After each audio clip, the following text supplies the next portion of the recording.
beef and chicken patties. Alan Smith and Family Bakery supplies bread to the Grenadines, Leeward and Woodward side of the island. Contact us at alansmithfamilybakery@gmail.com. Call us 457-8317, 457-8550, or 533-0943. Located along the main road in Camden Park Industrial Estate, we are the healthy choice. All our products are made with 0 grams trans fat ingredients. Quality is our passion. We open Monday through Friday, 7 a.m. to 6:30 p.m. Saturdays, 7 a.m. to 4:30 p.m. Sundays and public holidays, 9 a.m. to 7 p.m. Thank you for your patronage over the years and for your continued support in the years ahead. All right. Wait a minute. FM is SVG. All right. So good afternoon to you listeners. As I mentioned before, we would be conducting an interview with ECCO at this time. And ECCO is the Eastern Caribbean Collective Organization for Music Rights. So at this time, we will be conducting an interview with ECCO. We are already live on Facebook and YouTube, so you can join us via our live stream, or you can just listen into the program. In studio with me this afternoon, I have Mr. Martin James, who is the CEO of ECCO. I have Lancelot Chapman, who is the Director of ECCO for SVG. I have Mr. Bruno Leons, who is the Chairman of the board, and Gilles, am I pronouncing it? Giles? Giles. Oh, Giles. Oh, I thought, okay. And Giles Francois, who is a member of ECCO. So, gentlemen, good afternoon to you. Good afternoon. How are you all doing this lovely rainy afternoon? Not as good as you in the AC, but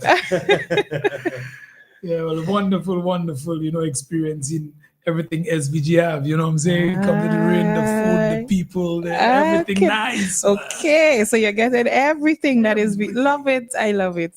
What about you, Bruno? You're loving everything, Vinci? Loving it, it's my 5th time in SVG. Okay. So SVG is like my top Caribbean country right now. You just beat Trinidad. Trinidad comes in second. So and SVG is very close to St. Lucia. So yes, a lot of things we relate to. So thank you very much, for having us. You're welcome. I'm so happy to hear that St. Vincent is at your top. Lovely. All right. So this afternoon, we will be talking about intellectual property management, as well as the music industry in SVG and other topics that may come up, other important topics that will come up in the discussion. All right. If you do have questions, you can feel free to call with your questions or your comments. You can contact us on WhatsApp, and you can contact us via our landline using the telephone number 457-9997. So if at any point you decide that you have a question and you'd like to call in, the gentlemen are ready and willing to take your questions, and you can call us 457-9997. And we're going to go straight into the meat of the matter. So, yes. I will direct my question at the CEO. So, Mr. James, tell the listeners, what is ECCO? Okay, thank you very much. And I just want to say a big thank you for having us in studio and having us in this, nicely, vanished, and equipped studio. Thank you very much for being here. Yeah. And we are very happy to be in St. Vincent and the Grenadines to really discuss what ECCO is about, what we are doing here, and how we plan to go forward and improve the status quo in St. Vincent. So ECCO is the acronym. ECCO is the acronym for the Eastern Caribbean Collective Organization for Music Rights. We are a music rights society where we administer the rights of our members, copyright their intellectual property, we manage their rights. And a member, when I said member, to become a member of ECCO, you must be either a writer, a composer, a publisher, or a producer of music. ECCO represents the rights of those members I just mentioned in 6 territories currently, the OECS territories, and that is Antigua and Barbuda, Dominica, Grenada, St. Vincent and the Grenadines, St. Kitts and Nevis, and as well as St. Lucia. The headquarters is in St. Lucia, and this is what we do. So we really look after, when we say the rights, the licensing of users of our members' works in public. And public, I use works because it's a song. We refer to it as a work, and it is in public, meaning out of your domestic use. Whether you people pay, whether you charge for it to be played or free, as long as you're going to use it in public, you must get the express permission of the creator or creators of that music for you to play it. And that is what we do, which is an impossible task for you to go and get the permission from every creator to play their song, every song. So what will happen is, when you become a member of ECCO, we administer those rights, and we get the fees, the licensing fees. We extract our expenses, admin expenses, and we remit those monies by way of royalties to the rights owners. So we don't only represent our local members, we represent the rest of the world through reciprocal agreements with our sister societies across the globe. So it's basically a gentleman's agreement to say that I administer the rights of your members in my region, in my territory, the OECS, and you administer the rights of my members in the region, which is the rest of the world. So that is what we do. And we are here to discuss, and will delve into exactly what we are here to do. All right, then, lovely. So going along, the question is directed. So at any point, whoever thinks it's fit to answer, you can go right ahead and answer. So what is intellectual property? Let's get into intellectual property. Okay, so, well, I think you did mention, who's there with us. So your intellectual property is actually the right that you have to, and the ownership that you have to your creation. So your copyright basically is, as long as you pen your idea, you write it down, it becomes copyrighted. But the intellectual property is the legal right to the protection of that work. So that is intellectual property, and they have a set of rules and laws that are universal in terms of protecting the legal right to your creation. All right, then. So let me direct this one to Mr. Leons. Mr. Leons, why is intellectual property important? Intellectual property is important to safeguard your unique creation. So I usually use music as being unique. I'm also a poet. So imagine you create something. Let's use a song, but I wanted to use something that is more broad so you can get a fair understanding. So you have chips, okay? Maybe let's say plantain chips, okay? But your plantain chips uses a unique spice in that plantain chip with a particular name to that plantain chip, which is well known. You understand? And somebody who did not come up with the idea takes your idea, makes the same chip with the same labeling. I just sway a little bit away from music, with the same labeling, and now selling your chip. That is yours because you came up with everything, the ingredients, everything, and they're using what is yours.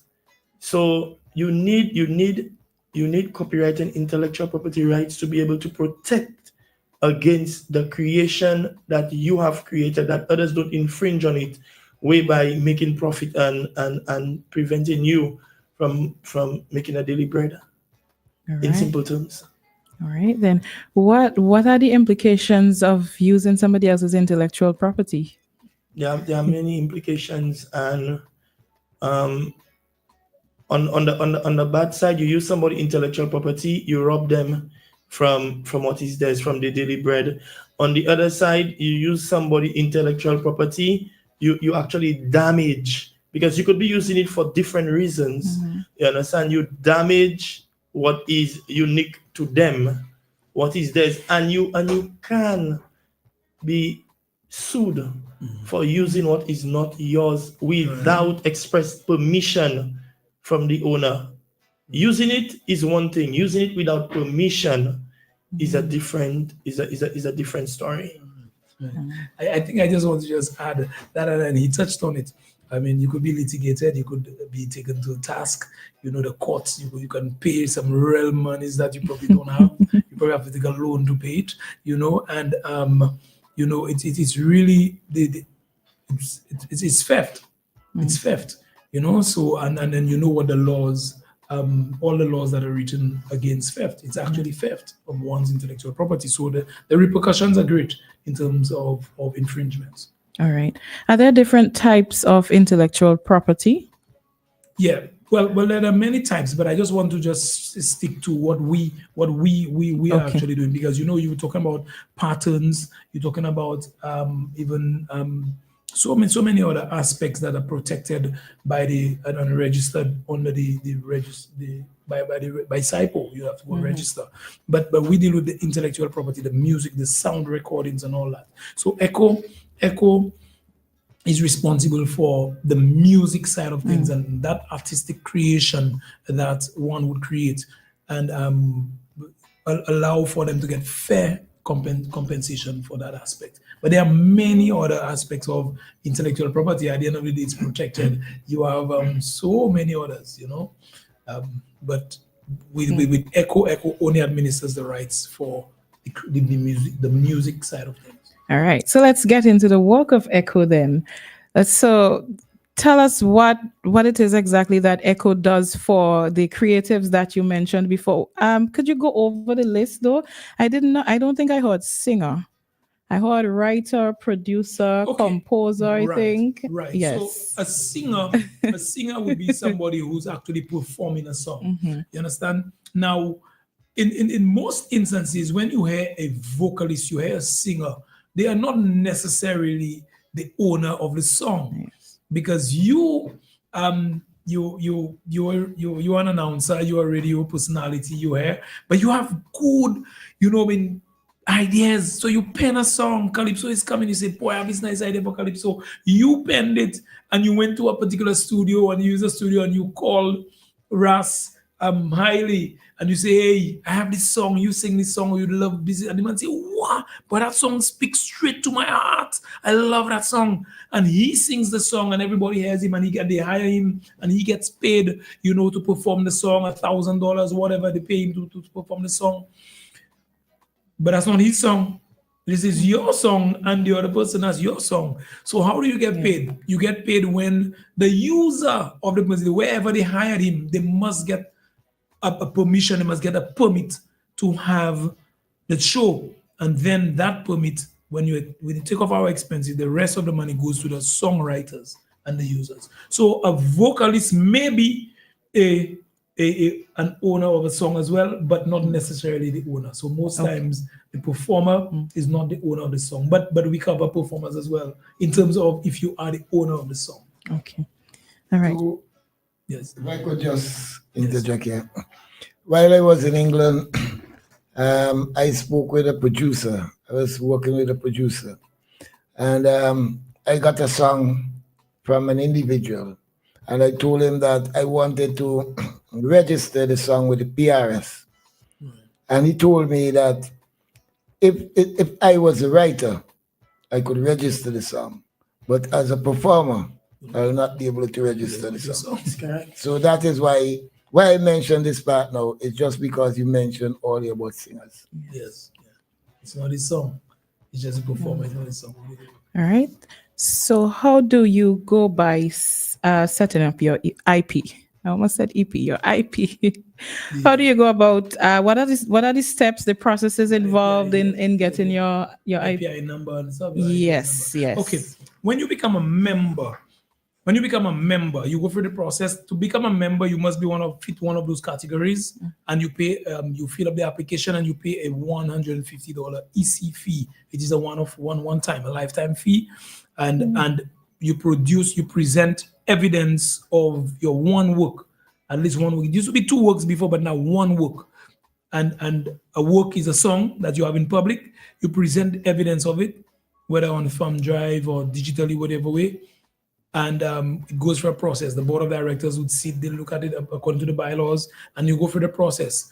And when you are, when it is approved, you are issued an IPI number, which is your thumbprint, which is that's yours till you in St. Vincent and the Grenadines.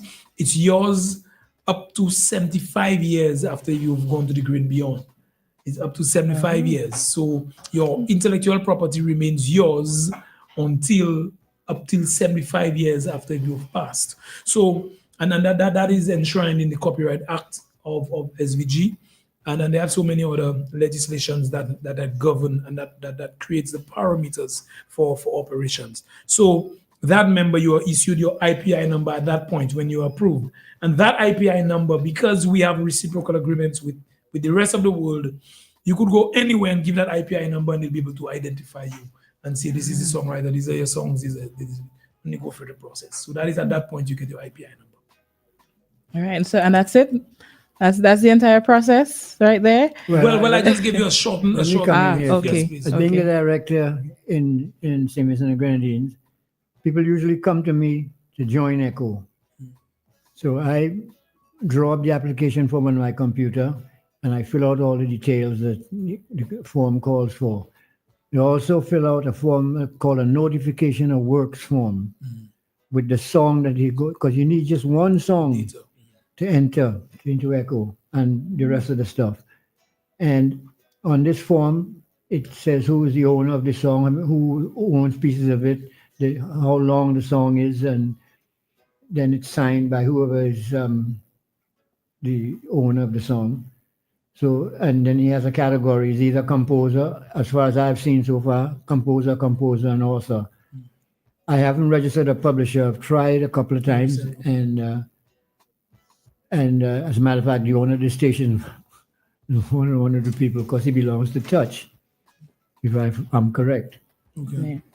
And they've been trying to do a publishing, because ECCO also registers publishers, which is a totally different, it's a higher context. It costs a little bit more to be a publisher because, well, I'll go so far. And then I have a witness sign, and I sign, and the witness is signed, and I forward the form along with the MP3 copy of the song. It's only one song needed first.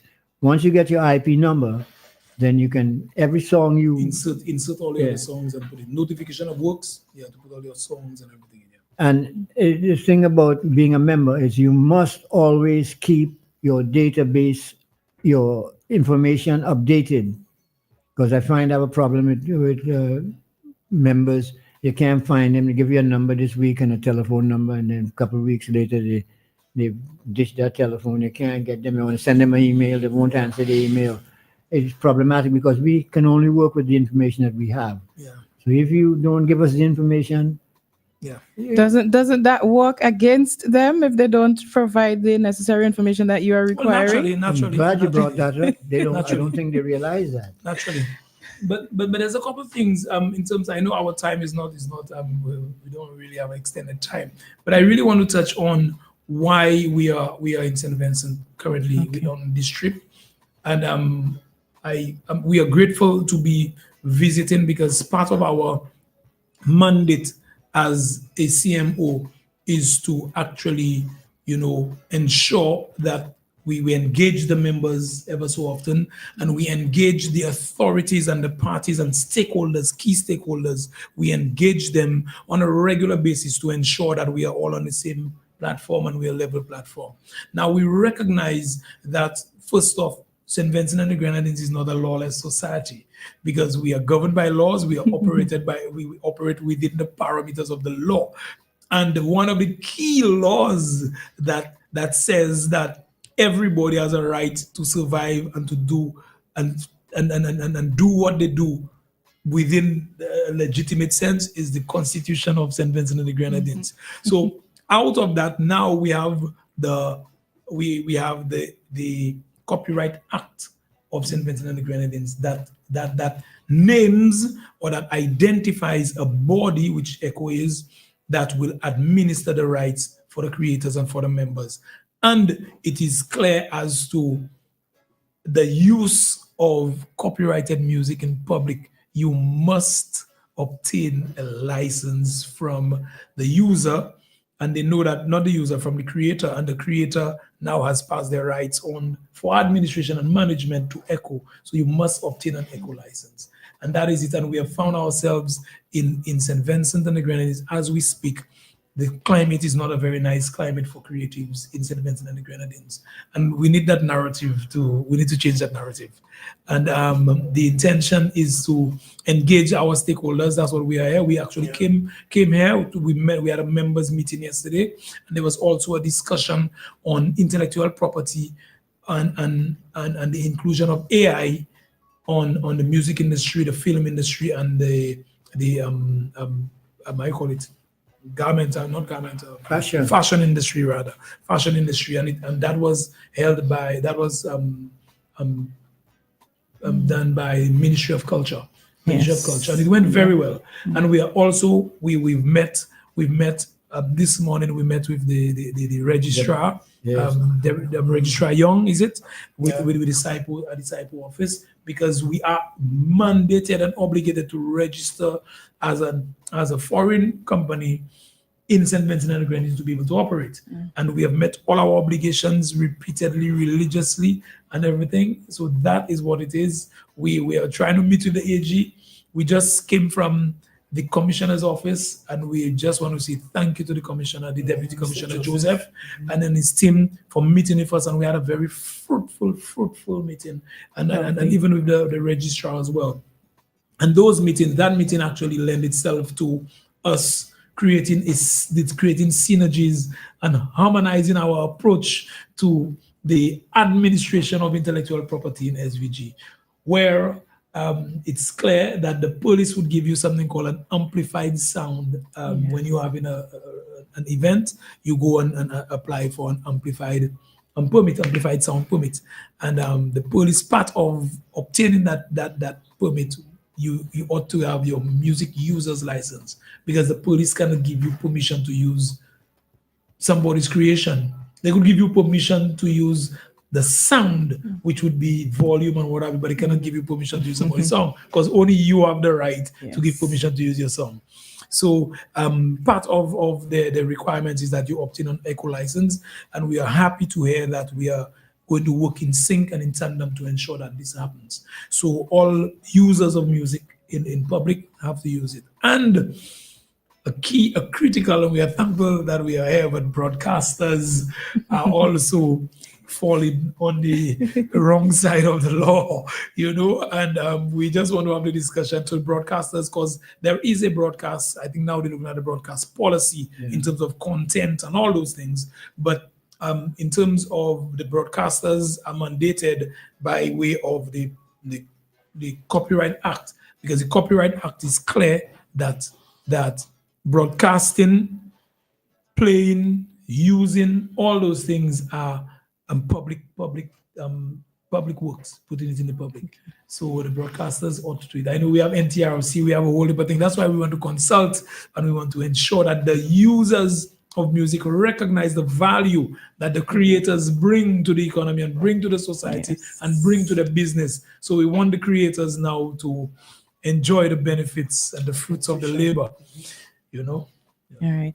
What else do you have planned to do while you're here? So you've had your consultations, you've had this session yesterday. Any more like that? Right. Yes, we have not anymore like when that. When we leave here, we're going we go to the Bureau of Standards. Bureau of Standards. We have a meeting in the Bureau of Standards where we'll be looking at just touching on all these courtesy engagements, where we're going to look at the broadcast bill and broadcast, and we just want to speak because that is something that will be passed on pretty soon. Now with ECCO, we cannot get involved too deeply with genres and mix of genres and all those things, but we can say that in terms of broadcast, just as long as you could ensure that the broadcasters fall within the law and everything by the letter of the law. That's how we operate. We operate by the letter of the law. But a key thing for us is we have an operational position that is a licensing agent. And last year, our licensing agent, we no longer have a licensing agent in St. Vincent and the Grenadines. It was Mr. Hackshaw. We want to say thank you to him. And we advertised, we sent out a vacancy notice for that position. And we have some persons who have applied, and we will be conducting interviews tomorrow to fill that position. So may the best and the best fit. All right. Mr. Chapman, as Yes, it ma'am. relates to the music industry here in SVG, what is it like? The membership of ECCO, is it more than satisfactory? Hardly. For two reasons: the users and the members themselves.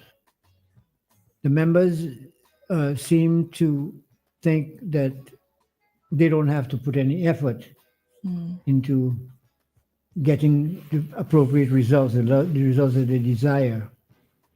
So we have to keep nudging them, and nudging them, and they don't seem to budge. Wow. You nudge with no budge, so to speak. There's creativity in there. So I sometimes I'm ashamed that my members are so lackadaisical about their business. intellectual property and the business of music.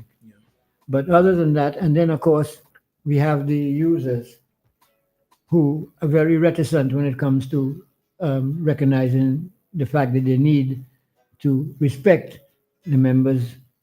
And this is why the members' input is so important, because I can tell if you play my music on this radio and I don't want to play, I don't like, I tell you stop, you have to stop. Because it's my song. The police, nobody to judge, maybe only me and God could tell you to stop or make you stop. So I have a power, and they don't want to exercise that power. So it's so hard to make them exercise that power. And because when I look at the returns, when we get a distribution, and you can't see a payment to different sections that I would like to see. You get some of them get, but not as many. And they don't register their works. They make a work, they make a song. I have members who have songs, and you got to put the song in the database. You got to register it. You got to keep your particulars, your information, your contact point. You got to watch your email for updates. You got your phone. And that I find, and I wish members please wake up. Seems as though they're not taking it too seriously. And as I sit here and you're saying it, I'm wondering what could be the reason. Do most of them know about ECCO? Do most of the creators? Because I'll be very honest with you today, when I heard about conducting this interview, it's the first I heard of ECCO. And I'm not doing music per se, but honestly, I'd not heard of ECCO before. It's really interesting. Yeah, so now I wonder if there are others like me who don't know of ECCO or whatever. Possible. Yeah. But that narrative. That narrative is going to change. That narrative, it has just changed with you. Yes. And the status quo will continue. Yes. That will change. I'll tell you something that lends itself to the lackluster approach. Most times persons, it has the individual responsibility as the first one. But secondly, when you see you put in so much effort, on average, it costs a creator to make a song anywhere from $3,000 just for one song, to go in studio, one song, and to do it, and everything else that all the other variables you must put in place to really get that song out there and what have you. It's costly. And then now your songs are used or are played and abused, and you say, hey, give me a blight, and you cannot get returns. It is very disheartening. And that's why most times what we do, we just blame another party. So ECCO gets the blame in that. And you can attribute some responsibility to ECCO because we are management organization. But you must also attribute a lot of the challenges to the infringers, the persons who are not who are not paying, and we have to look at that. Is why we are having consultations and with our key stakeholders, the IPO, the AG's office, the commissioner's office. We want to meet. If we could meet the prime minister, we would love to meet the prime minister. We want to speak with the Bureau of Standards. We want to speak with everybody in authority, people who impact and make laws and govern laws and administer laws. You have to do it because we are not lawless and the laws are there. It's not like we are devoid of laws, We have the laws. Yeah. So we have to ensure that the laws are administered in SVG. And that narrative, as long as we could get that going, I could assure you, you will be hearing a lot more about ECCO. And, lovely. And you will pass on the message to your friends as well. Of course, most definitely. Sure. Yeah. To strengthen what my brother is saying there, when you walk, you look for some form of reward, and we look for tangible rewards. That's right. Yeah. But in the music industry, as my brother said, with the evolution now, and the advancement of technologies and things like that, it becomes somewhat complex to make money from music. It isn't that like before. But what is happening also, there are opportunities as we have challenges. And our people in the Caribbean and in these islands, we need to become aware and conscious of our values and what we have, the value of what we have. So once you recognize the value of what you have, then you would have a more awareness, more appreciation for what you have and to seeking the interest out of that value. Now,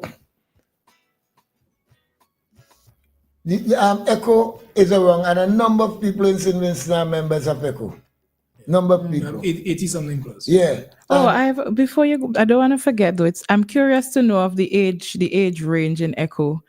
Is it older musicians, older creatives, younger creatives? Is there a balance? Okay. We could probably come back to that after he's finished there.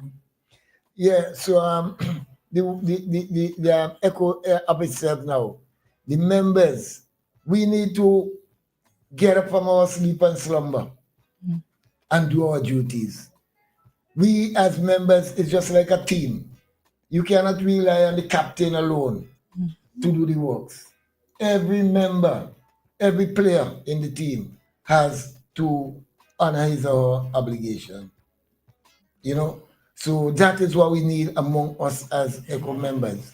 So it's our duty now to try and arouse that consciousness within our people.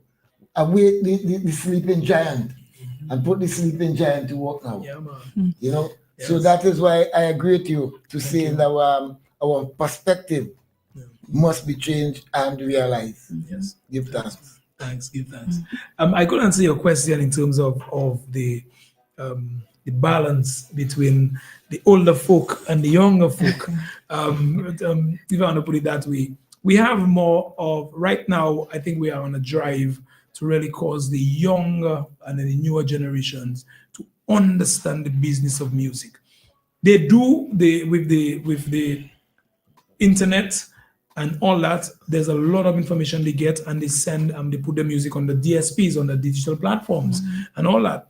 And they do it, but some of them are not members of societies, and they would get some mechanical rights if you get. Because let's use Netflix, not Netflix. Let's use Spotify. On Spotify, one play on Spotify, and Spotify is for domestic use. A lot of people get this Spotify and they put it in their bars and whatever. That's against the. If you read, it's against it. That's what domestic use. You cannot use Spotify to play music in your bar or in your business for business. You can't make it for profit. Anyhow, but persons will get a Spotify license, but would find it a subscription, but find it difficult to get an ECCO permit, which you are mandated to. But here's what the thing is: they put it up there. One play when your work on Spotify values the value of one play on Spotify is 0.0003 cents, 0.0003 cents. Or dollars or millions or whatever you want to prefer it, but it's 0.0003. Wow. That is the value of one work. So you must get millions of plays for you to be able to get something real tangible coming to you. And they have so many other aspects of it that we could get. I know we don't have the time to go into how it actually works. But when your song is broadcasted on WeFM, Nice Radio, on wherever the broadcast it plays, the value is far more than on those DSPs. YouTube, for instance, all of us go on YouTube. YouTube has indicated that they want no business with the Caribbean. We are too negligible. We are minuscule. We don't. So they don't want nothing to do with the exception of Jamaica, and we know why. I mean, Jamaica has a repertoire. There's a success happening, but there is success happening in the other territories as well. Yeah. But YouTube has indicated they want to have them. So we must recognize how they value us. So all those variables play and lend itself to the narrative that we speak of, and so the younger folk, we want them to become members, and you don't have to be a member of ECCO. But if you are not a member of a society like ECCO, you will not reap the benefits that it comes to. You must be, because we have reciprocal agreements across the globe. And that is how it happens. So there's a lot, the intricacies are a little more and everything, but we just want to let you know that we need some younger folk, because we have some older, some more mature members. Mature members, you must be politically correct. We have some more mature members, in ECCO. And the drive would definitely be to ensure, because the generations are coming, music is changing, the whole demographics, a lot of it is changing, and we need to attract more of the younger folk. Definitely. Right. So we are basically at the end of the interview, but I have a curiosity that I need to satisfy. I know this gentleman is a singer. I heard your song at the first meeting the SVG AMP had, the gender sensitization. I heard your song. I loved it. I hope it's the right person I'm remembering. You have a song. I go, hi, Lissy Lassie. Yeah. I remember. I love that song. So I know you're a singer. I want to know, Mr. Leon. Well, you sound very nice, man. I do. I sing. I do sing. Not professionally as yet. Mr. Leon, so what is your talent? I sing also. I sing different genres of music. I've been here performing maybe 3 times. Okay, then. Just singing, no dancing, anything else? Not really dancing. Well, you have to dance with the kind of music that we have in the soca and thing, but you maybe know one of my more popular songs that got me to send. So can we have a piece? So can I have a piece of it? A line, a one line? You remember the suffix already? Yeah. That's so I you. I saw the song there. Just refer to it. Okay then. And Mr. James, tell me, what is your talent apart from your work with ECCO, of course? Well, I am also a creative. I'm also a creative. I sing as well and everything, but I've been playing music. I used to be a member of the police band, that's brought me to St. Vincent before that and all that. So I played the music. A lot of the songs you hear coming out of St. Lucia, I mean, if you listen to the guitar tracks, I am the one, putting the guitar tracks on that thing. So I'm a part of the creative sector for pretty much my entire life. Okay then. Mr. Chapman, I think I heard at the meeting that you were a singer. Did I hear correctly? Yeah, you look in your database and say Da Vinci. See what comes up.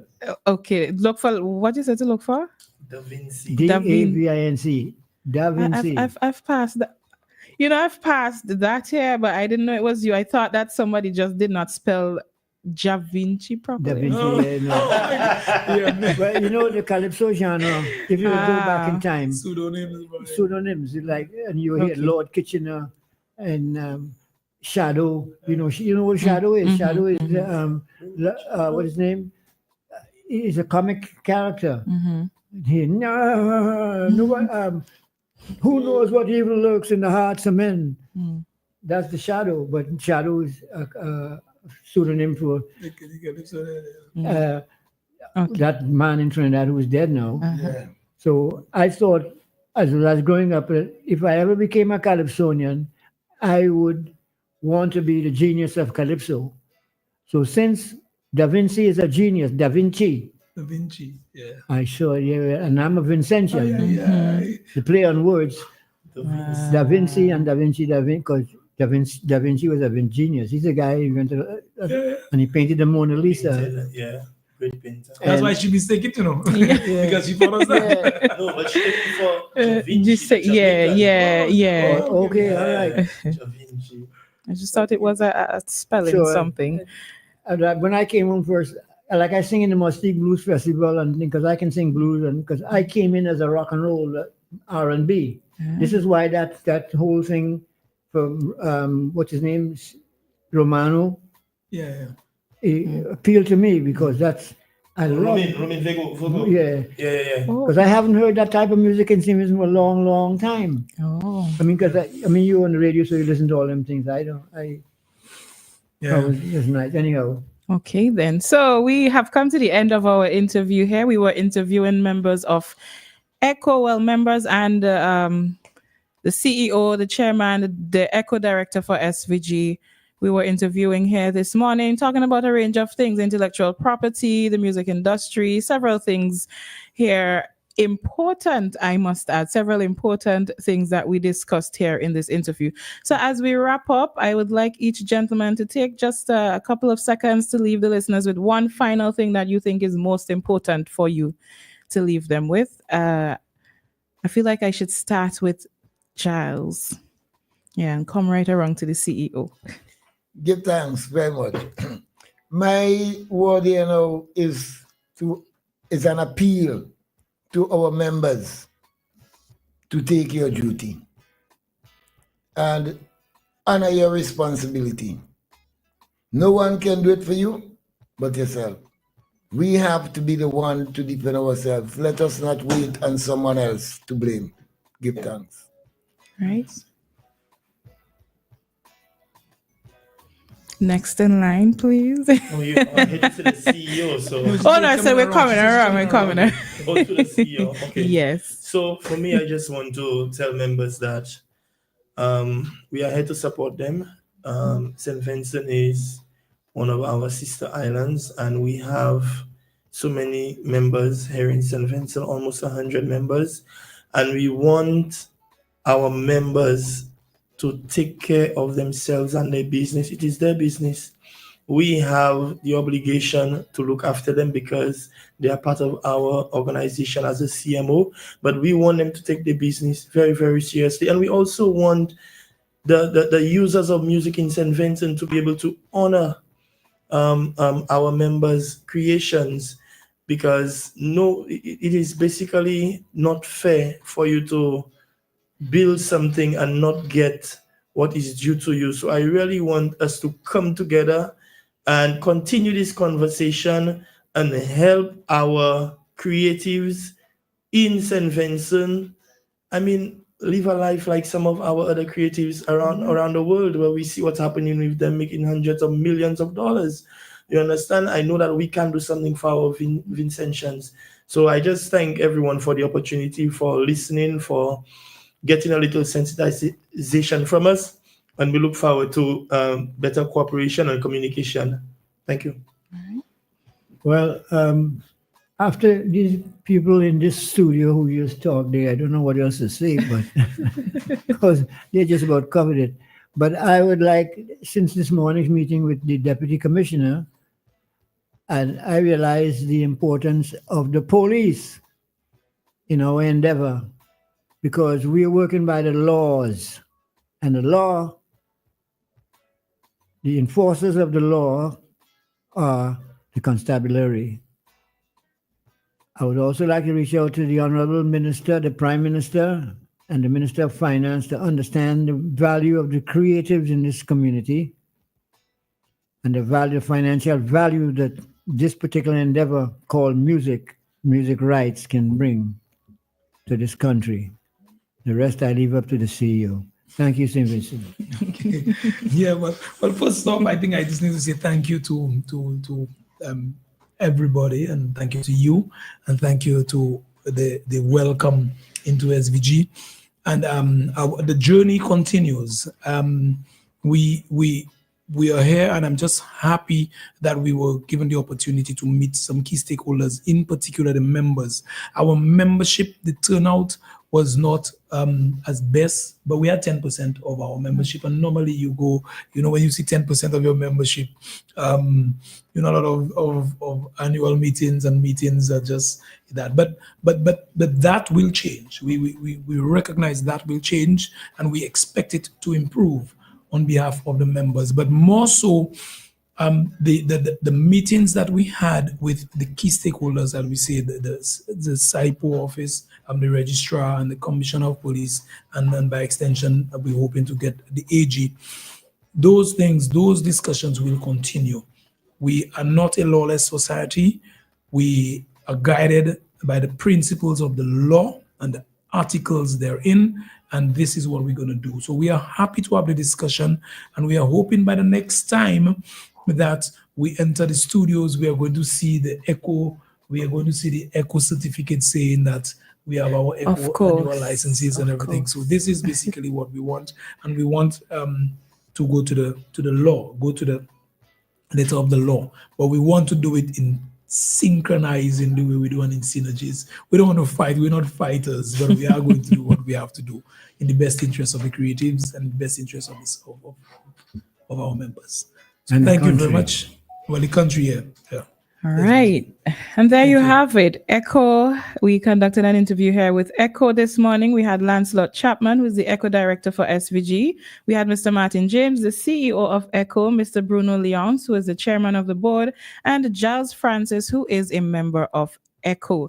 Very important information that was shared here this afternoon. We hope that you listeners, you would not only take heed, but pass on the message. That's how we can get the message to go around, by passing on the message. So, gentlemen. Yes. And I could give you my number, though. I could give a number. Oh, yes. Oh, go right ahead. Well, the website is, if you visit ECCO's website, www.ECCORIGHTS.org. That is our website. And the number 1758 451 6436. Right? You have that? Yes. Right, you have that. And well, my number here, so I'm here until Friday morning. You could call me on 1758 727 2899. You could reach out, and we will be more than happy to answer your calls and guide you in whichever way. And if you do have a WhatsApp platform, you could add me to it, so when you'll have questions or whatever, you could reach out. Okay. I'll be more than happy to be part of any engagement that you'll have. All right, lovely. Thank you. All right. Thank you. So that brings us to the end of our interview here this afternoon. Christmas in